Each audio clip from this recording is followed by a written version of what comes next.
श्री शुक उवाच।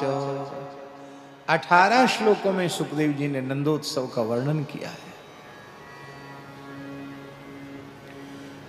हमारे यहाँ ब्रज में परम पूज्य श्री पंडित जी महाराज के यहाँ गर्भस्तुति से लेकर नंदोत्सव तक नित्य पाठ होता था। परम पूज्य पंडित श्री गया प्रसाद जी महाराज, गिरिराज जी वाले पंडित जी महाराज के यहाँ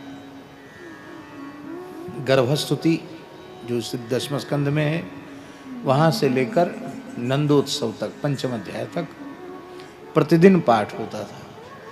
हमको भी उस पाठ में बैठने का सौभाग्य प्राप्त हुआ। ब्रजवासी छोटे छोटे बालक 5-5, 6-6 वर्ष के बालक पाठ करते थे, उनको कंठस्थ थे वहां तक के सब श्लोक। यह है पंडित जी की कृपा। और उसी अवस्था की बालिकाएं भी होती थी। फिर 6-7 वर्ष से ऊपर की बालिकाएं फिर वहां पंडित जी के यहां प्रवेश नहीं पाती थी। ब्रजवासी बालक बालिका सब बढ़िया शुद्ध उच्चारण करते। हमने खुद अपनी आंखों से देखा, सुनी हुई बात नहीं बता रहे। श्री मोहनदास जी ने तो खूब देखा होगा, दर्शन किया होगा। एक एक अक्षर के उच्चारण में चूक होती तो पंडित जी इशारा कर देते थे, फिर उसको धीरे से बताते थे कि ऐसा बोलो। जो छोटे बच्चे अभी अक्षर मिला के नहीं बांध सकते, वो भागवत के श्लोकों का विशुद्ध उच्चारण करते थे। पंडित जी महाराज का अनुग्रह। तो पंडित जी कहते थे पूरा पाठ न बने तो केवल नंदोत्सव के ही 18 श्लोक कोई श्रद्धा पूर्वक नित्य पाठ करे तो ये संपूर्ण 18,000 श्लोक वाली श्रीमद् भागवत का सार है। भागवत की श्लोक संख्या भी 18,000 और नंदोत्सव की श्लोक संख्या भी 18 से लगता है कि 18,000 श्लोकों का सार है ये। श्री गोपाल मंत्र में अक्षर की संख्या भी 18 है। अष्टादशाक्षर गोपाल मंत्र है। मानो ये श्री गोपाल मंत्र का अर्थ है। पुराण संख्या भी 18 है, अथवा अष्टादश पुराण का सार है, अथवा 18 अध्याय वाली गीता का सार है। भैया सबका सार तो श्री कृष्ण ही है। इसलिए ये 18 श्लोक बड़े महत्व के हैं। तो पंडित जी महाराज की वाणी का स्मरण करके क्यों ना हम लोग 18 श्लोकों का पाठ कर लें, है ना? तो न्यूनातिरिक्त दोष की पूर्ति हो जाएगी। पूरे 18,000 श्लोक का प्रतिनिधित्व ये 18 श्लोक कर लेते हैं। जिन लोगों को याद है वो बोल सकते साथ ही साथ, जिनको याद नहीं है वो श्रद्धा पूर्वक एकाग्र चित्त से श्रवण करें। तो श्रद्धा पूर्वक एकाग्र चित्त से श्रवण करने का लाभ भी उतना ही आपको मिल जाएगा जितना हमको पाठ करने से मिल रहा है। अथ पंचमोऽध्यायः श्री शुक उवाच।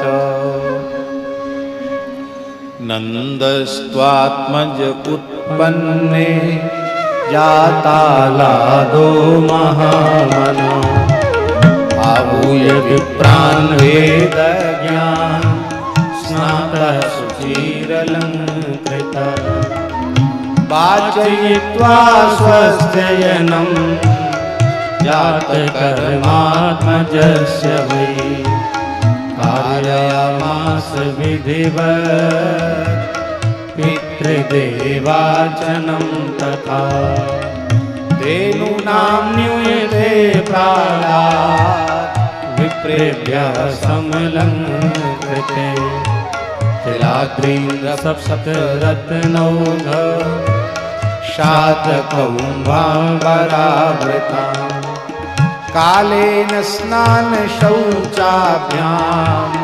संस्कारैस्तपसेज्यया शुध्यन्ति दानैः सन्तुष्ट्या द्रव्याण्यात्मात्मवेद्यया सौमङ्गल्यगिरो विप्रा सूतमागधवन्दिना नायकाश्च जगुर्नेदुर्भिर्यो दुन्दुभयो प्रजाः सम्मृष्ट संसिक्त द्वाराजिर्गृहान्तरा चित्रध्वज पताकाश्रैलपल्लव तोरण गावो वृषा वत्सतरा हरिद्रा तैलरोषिता विचित्र धातु बरहस्र वस्त्र कांचन मालया महार्ह वस्त्राभरण कंचुकोष्णीशभूषिता गोपा समाययुराजन् नानोपायन पाणया गोप्यश्चाकर्ण्यमुदीता यशोदाया सुतोद्भव आत्मानं भूषयाञ्चक्रुः वस्त्राकल्पाञ्जनादिभिः नवकुङ्कुमकिञ्जिल्का मुखपङ्कजभूतया बलभीश्वरीतं जगमो पृथुश्रोण्यश्चलत्कुचा पृथुश्रोण्यश्चलत्कुचा पृथुश्रोण्यश्चलत्कुचा गोप्यः सुमृष्टमणिकुण्डलनिष्ककण्ठ्यः चित्राम्बरा पथिशिखाच्युतमाल्यवर्षा नन्दालयं सवलया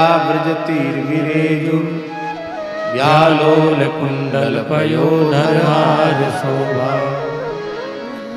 ताशिषा प्रिञ्जाना चिरं पाहि त्रिबालके हरिद्राचूर्णतैलाद्रि सिञ्चन्त्यो जनमोजगो अवाद्यन्त विचित्राणि बादित्राणि महोत्सवे कृष्णे विश्वेश्वरेऽनन्ते नन्दस्य ब्रजमावते गोपाः परस्परं हृष्टा दधि क्षीरघृताम्बुधिं आसिञ्चन्तो विलिम्पन्तो नवनीतैश्च चेक्षितो नन्दो महामनास्तेभ्यो वासोऽलङ्कारगोधनं सूतमागधवन्देभ्यो येनेभ्योपजीविना तैस्तैकामैरदीनात्मा यथोचितमपूजयत् विष्णोराराधनार्थाय स्वपुत्रस्योदयाय च रोहिणी च महाभागा नन्दगोपाभिनन्दिता व्यचरद्दिव्यवासहस्रः कण्ठाभरणभूषिता तत आरभ्य नन्दस्य ब्रजः सर्वसमृद्धिमान् हरेर्निवासात्मगुणैः रमाक्रीडमभूनृप हरेर्निवासात्मगुणैः रमाक्रीडमभूनृप रमाक्रीडमभूनृप रमाक्रीडमभूनृप।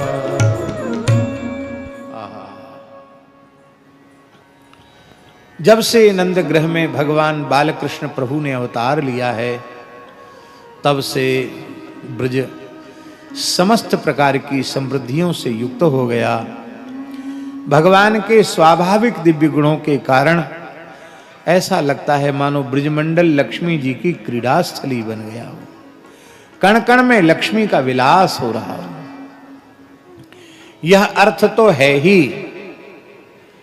नंदोत्सव के प्रकरण के अंतिम श्लोक में पठित रमा शब्द का अर्थ प्रकरण के अनुसार रमा शब्द का अर्थ श्री राधा है।